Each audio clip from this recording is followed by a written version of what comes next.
Assalamualaikum warahmatullahi wabarakatuh. Perkenalkan, saya Silvi Oktariani Azahara, NIM 1910203013. Baiklah, di sini saya akan memimpin diskusi kelompok 1 yang beranggotakan Putri Liana, Silvi Oktariani Azahara, Falahani Al-Sakina, Aris Effendi, Hani Rahmawati. Baiklah, di sini kita akan mempresentasikan materi tentang standar mutu. Assalamualaikum warahmatullahi wabarakatuh. Saya Aris Effendi, NIM 1920203036. Di sini saya akan memaparkan materi dari kelompok kami, yaitu tentang standar mutu. Baiklah, langsung saja. Materi yang pertama yaitu tentang pengertian standar mutu. Standar mutu adalah seperangkat tolak ukur kinerja sistem suatu unit atau satuan kerja yang mencakup masukan, proses, hasil, keluaran serta manfaat yang harus dipenuhi oleh unit-unit kerja. Standar mutu merupakan spesifikasi teknis yang dibakukan berdasarkan konsensus dari semua pihak terkait dengan memperhatikan syarat-syarat yang ditetapkan, perkembangan iptek, serta pengalaman. Peranan standar mutu dalam pengendalian mutu sangat besar, terutama untuk mencapai mutu yang diinginkan secara konsisten. Selanjutnya, standar mutu pendidikan, yaitu mutu yang baik memiliki standar. Oleh karena itu, secara nasional diberlakukanlah standar-standar mutu pendidikan yang disebut Standar Nasional Pendidikan atau SNP.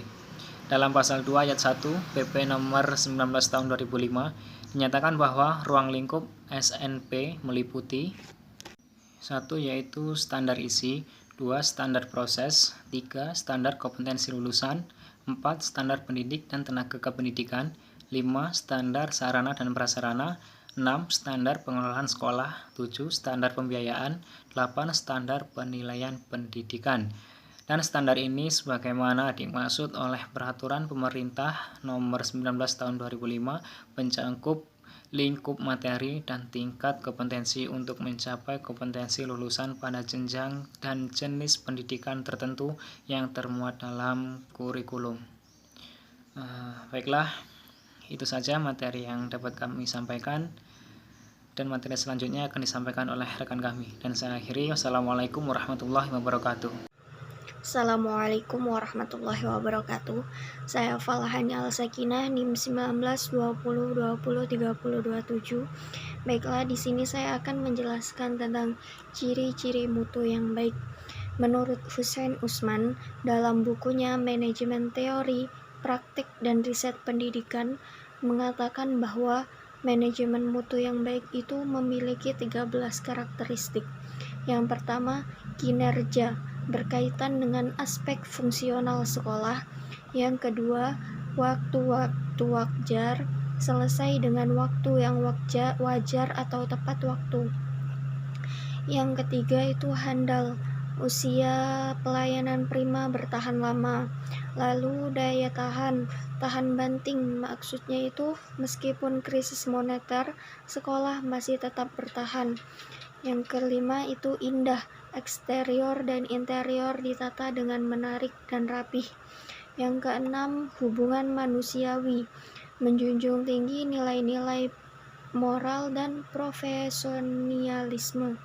Yang ketujuh itu mudah penggunaannya, sarana dan prasarananya dipakai dengan baik. Yang kedelapan, bentuk khusus, keunggulannya tertentu. Lalu yang kesembilan itu standar tertentu, memenuhi standar tertentu.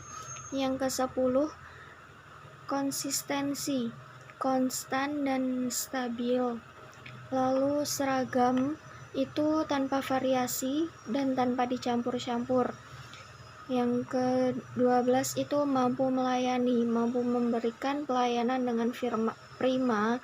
Maksudnya itu sekolah menyediakan kotak saran dan saran-saran yang mampu memenuhi dengan sebaik-baiknya. Yang ke-13 itu ketepatan dalam pelayanannya. Sekolah mampu memberikan pelayanan sesuai dengan apa yang diinginkan pelanggan sekolah.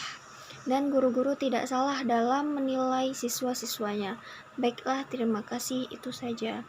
Baiklah, perkenalkan nama saya Putri Liana, NIM 1910203009. Di sini saya akan melanjutkan penjelasan dari rekan saya sebelumnya, yaitu mengenai tahapan mutu.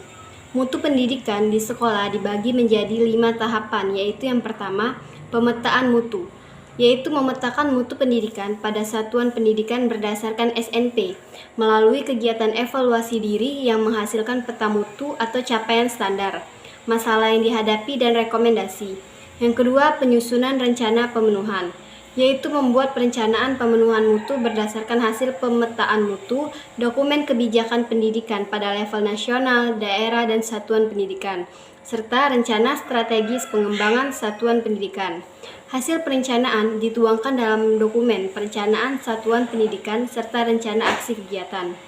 Yang ketiga, pelaksanaan pemenuhan mutu, yaitu melaksanakan pemenuhan mutu dalam pengelolaan satuan pendidikan dan kegiatan proses pembelajaran, sehingga standar dapat tercapai.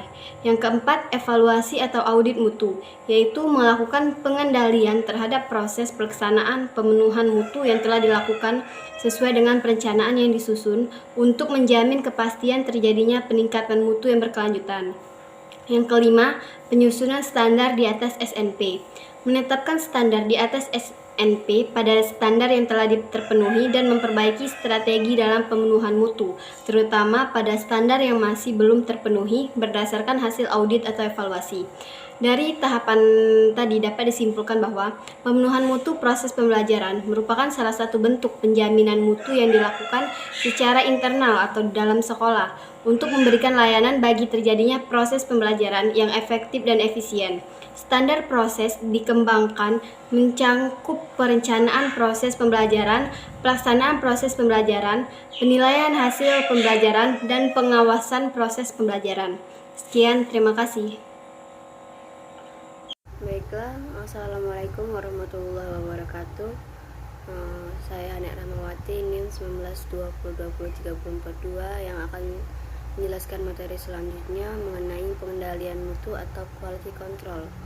Pengendalian mutu atau quality control dalam manajemen mutu merupakan suatu sistem kegiatan teknis yang bersifat rutin dan dirancang untuk mengukur dan menilai mutu produk atau jasa yang diberikan kepada pelanggan.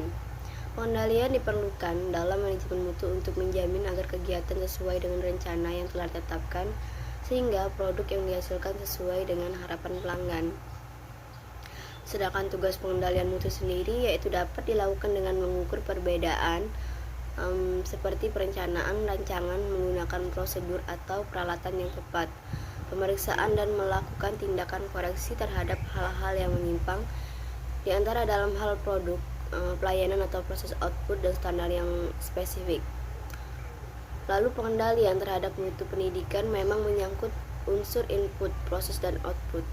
Hal ini memang sejalan dengan konsep mutu pendidikan yang dilihat dari unsur input, proses dan output. Karena itu dalam melaksanakan pengendalian mutu pendidikan, maka pengendalian difokuskan terhadap unsur input, proses dan output pendidikan.